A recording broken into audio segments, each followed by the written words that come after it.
going to be a tough race. You know, he was very fast in his heat, but you know, he had to race it all the way to the line. It was a headwind, so it was a long race, and it was a hot day, and I was just put pressure on him to the end. You know, figured one of the two of us would eventually have to call it, and took until the red buoys, but I managed to get him in the end. So yeah. Kevin, you were way down. You hunted that guy down and broke him. Yeah, I spent a lot of time ahead of the race, sort of like preparing myself. I knew I was probably going to be down to the 1K. I knew it was going to be a third and fourth 500 race, so I basically just prepared myself to do, you know, whatever it was that I could, whatever was necessary.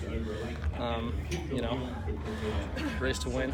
Did you look over your shoulder at any point and think, I'm not letting this happen? Yeah. Where? I think every time I looked over my shoulder, I had a thought like, you know, I very well might not catch him, but the next stroke, I just sort of tried to go back to what I was preparing myself, which is, you know, I was never going to catch him by the 1K or the 500. If I was going to catch him, it was going to be the end. So I just worked towards that finish. Did last year, or in what you were talking about earlier with me about the development during the winter and like wanting to do better, does that play in any of this? Like, was the motivation level up?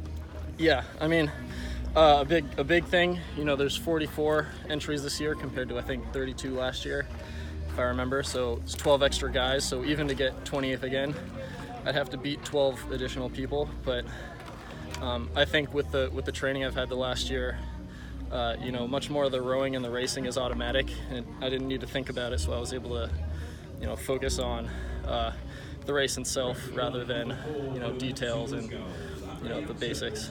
We talked a little yesterday about the heat and you thinking, I'm not going to catch this guy, and I'm just going to start thinking about tomorrow. And then you thought maybe that wasn't the right thought.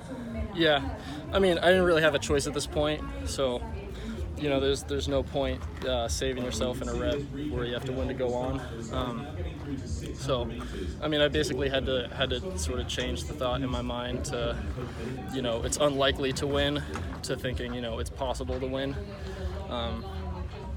So yeah, I think I came off the water yesterday feeling a little shaken, a little scared, but I knew that wasn't going to help me today, so I just tried to get in the right headspace. This is the year of the second chance for you. Yeah.